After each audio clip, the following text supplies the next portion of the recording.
صرف ایک مرتبہ اس وظیفے کو کریں، انشاءاللہ میں گارنٹی سے کہتا ہوں ہر قسمی بندش ٹوٹ جائے۔ ان 7 شرائط پر عمل کر کے آپ اس وظیفے کو کریں انشاءاللہ العزیز، انشاءاللہ العزیز میں گارنٹی سے کہتا ہوں 7 سمندر پار شخص کیوں نہیں ہے انشاءاللہ وہ بھی لوٹ کر آپ کے پاس آئے گا۔ طاقتور وظیفہ میں کہتا ہوں کہ انشاءاللہ ایک کرشمے ہی کرشمے ہوں گے جو آپ دیکھیں گے، یہ ایسا مجرب اور طاقتور وظیفہ ہے۔ آج رات یہ پڑھ لیں گے انشاءاللہ العزیز صبح آپ کو نتیجہ ملی، میں اس کا تصور کر کے اور تصور ہی تصور میں دم کر دیں انشاءاللہ العزیز میں گارنٹی سے کہتا ہوں 7 سمندر پار شخص کے دل پر اثر نہ ہو تو پھر الحمدللہ رب العالمین والصلاة والسلام علی سید الانبیاء والمرسلین اما بعد فاعوذ باللہ من الشیطان الرجیم بسم اللہ الرحمن الرحیم اہدنا الصراط المستقیم صدق اللہ مولانا العظیم۔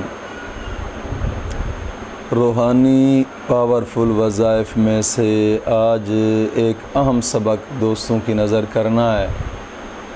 جو کہ محبت کا ایک خاص وظیفہ ہے، اور یہ وظیفہ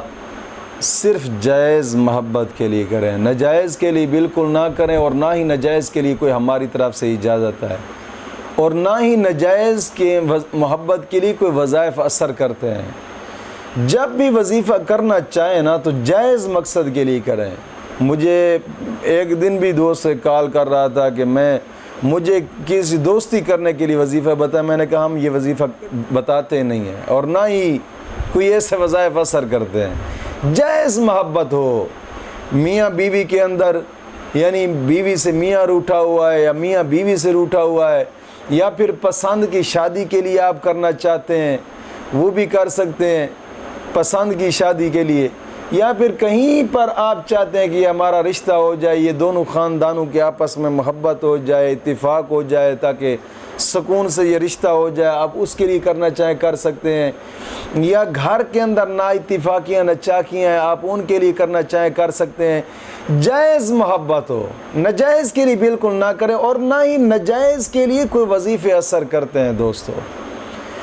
جائز کے لیے کریں اور مکمل شرائط کے ساتھ کریں۔ جب بغیر شرائط کے کریں گے تو ظاہری بات ہے وہ رجت کا معاملہ بنے گا، اور جب رجت کا معاملہ بن گیا آپ لاکھوں وظیفے کرتے رہیں کوئی وظیفہ اثر نہیں کرے گا، پھر آپ سوچتے رہ جائیں گے پتہ نہیں یار وظیفے اثر کیوں نہیں کرتے، حالانکہ ہوتا رجت کا معاملہ ہے، اور رجت ہوتی ایسے ہی ہے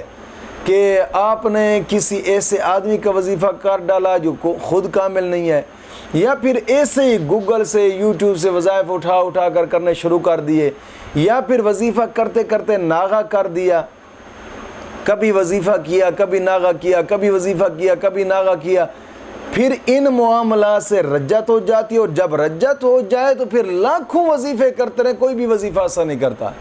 رجت کے اوپر میں نے ایک ویڈیو بنائی جس کا لنک بھی آپ کو شاید ڈسکرپشن میں مل جائے گا، رجت کا آخری حل۔ اگر آپ کے ساتھ ایسا معاملہ ہے، رجت کا معاملہ ہے، تو ایک سپیشل ویڈیو وہ بھی ہے،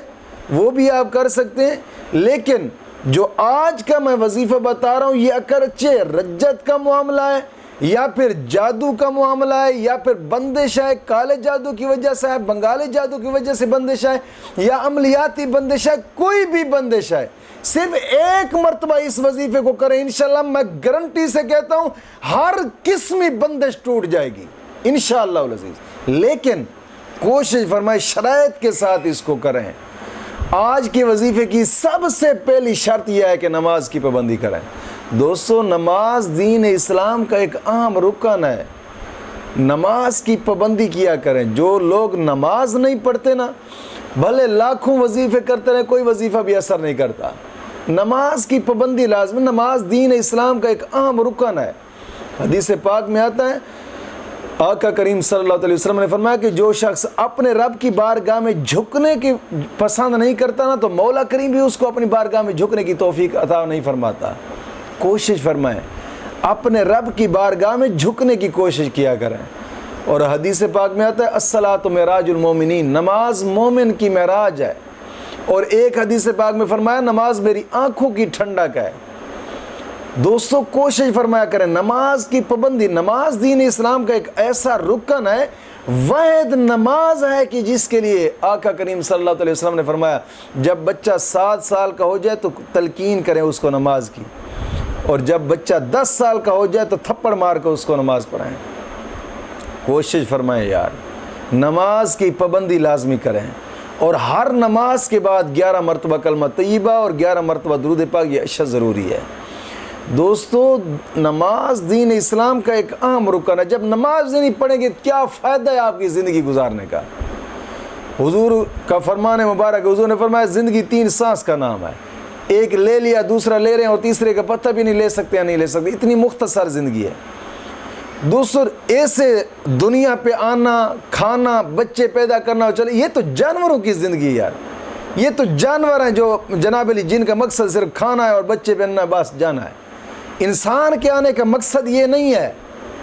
انسان کے دنیا میں آنے کا مقصد ہے اپنے رب کی بندگی کرنا۔ بندہ بنتا بھی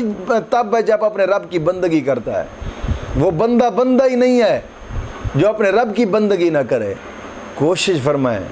نماز کی پابندی لازمی کریں، اور ہر نماز کے بعد 11 مرتبہ کلمہ طیبہ اور 11 مرتبہ درود پاک، یہ اشد ضروری ہے۔ دوسری شرط اپنے تمام گناہوں سے توبہ اور آئندہ گناہ نہ کرنے کا ایک پختہ عزم کرنا۔ اللہ رب العزت قرآن کریم میں ارشاد فرماتا ہے ان اللہ یحب التوابین و یحب المتطہرین، گناہوں سے توبہ کرنے والوں اور صاف ستھرا رہنے والوں کو اللہ اپنا دوست رکھتا ہے۔ کوشش فرمائیں گناہوں سے توبہ کرنے کے ویسے بھی بڑے فائدے ہیں۔ جب انسان گناہوں سے توبہ کرتا ہے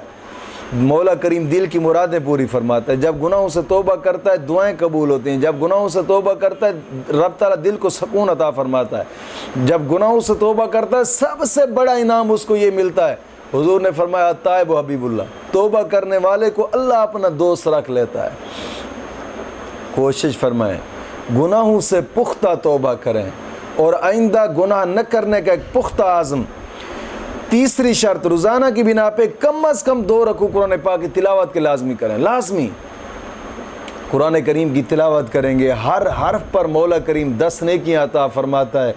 10 گناہ معاف ہوتے ہیں، 10 درجات بلند ہوتے ہیں، اور قرآن کریم کی تلاوت کرنے کے بعد انسان جو بھی جائز دعا مانگے مولا کریم اس دعا کو قبول فرماتا ہے۔ اور چوتھی شرط ہر وقت باوضو رہنا ہے، اور 5ویں شرط درود پاک پڑھتے رہنا ہے، اور 6ٹھی شرط جگہ ایک مقرر کرنی ہے، اور 7ویں شرط جناب علی وقت ایک مقرر کرنا ہے۔ ان 7 شرائط پر عمل کر کے آپ اس وظیفے کو کریں انشاءاللہ العزیز، انشاءاللہ العزیز میں گارنٹی سے کہتا ہوں 7 سمندر پار شخص کیوں نہیں ہے انشاءاللہ وہ بھی لوٹ کر آپ کے پاس آئے گا، بشرطے کہ جائز محبت ہو، ناجائز کے لیے نہ کریں، جائز محبت۔ اور ایسا طاقتور وظیفہ میں کہتا ہوں کہ انشاءاللہ ایک کرشمے ہی کرشمے ہوں گے جو آپ دیکھیں گے، یہ ایسا مجرب اور طاقتور ترین وظیفہ ہے۔ اور اس کو کرنے کا طریقہ کار یہ ہے جب وضو کر کے آپ مصلی رسول پہ بیٹھیں، 2 رکعت نماز نفل حاجات پڑھیں، اور کوشش فرمائیں کہ رات کے وقت عشاء کی نماز پڑھیں، اس کے بعد کر لیں، یا پھر نماز چاشت اور اشراق کے بعد، نماز چاشت اور اشراق جب سورج طلوع ہوتا ہے، سورج طلوع ہونے کی آدھا گھنٹہ بعد پڑھ لیں تو بہتر ہے، 20 منٹ بعد ویسے پڑھی جاتی لیکن احتیاطاً آدھا گھنٹہ ٹائم رکھیں، آدھے گھنٹے بعد، یعنی نماز چاشت اشراق کے بعد پڑھ لیں یا پھر نماز عشاء کے بعد پڑھ لیں۔ اور پڑھنے کا طریقہ کار یہی ہے کہ 2 رکعت نماز نفل حاجات پڑھیں، 2 رکعت نماز نفل حاجات پڑھ کر پھر 11 مرتبہ درود پاک پڑھ لیں، یعنی اول آخر 11 مرتبہ پڑھ لیں، پہلے بھی اور آخر میں بھی، وہ نماز والا درود ہے وہ پڑھ لیں، یا پھر کوئی بھی آپ کو درود آتا ہے وہ درود پڑھ لیں، اول آخر 11 مرتبہ درود پاک پڑھ کر، اور صرف 541 مرتبہ آیت مبارکہ پڑھنی ہے، لا الہ الا انت سبحانک انی کنت من الظالمین۔ لیکن بہترین وقت رات کا ہے، نماز عشاء کے بعد، آج رات یہ پڑھ لیں گے انشاءاللہ العزیز صبح آپ کو نتیجہ ملے گا، یہ ایک ایسا مجرب ترین وظیفہ ہے، انشاءاللہ العزیز رات کے وقت کریں، صبح تک انشاءاللہ نتیجہ آپ کو ضرور ملے گا۔ نماز عشاء کے بعد بھی پڑھنے کا طریقہ کار یہی ہے کہ اول آخر 11 مرتبہ درود پاک، 2 رکعت نماز نفل حاجات پڑھ کر پھر اول آخر 11 مرتبہ درود پاک، 541 مرتبہ آیت کریمہ، اس کا تصور کر کے اور تصور ہی تصور میں دم کر دیں، انشاءاللہ العزیز میں گارنٹی سے کہتا ہوں 7 سمندر پار شخص کے دل پر اثر نہ ہو تو پھر کہنا انشاءاللہ العزیز۔ مولا کریم دین متین کی سمجھ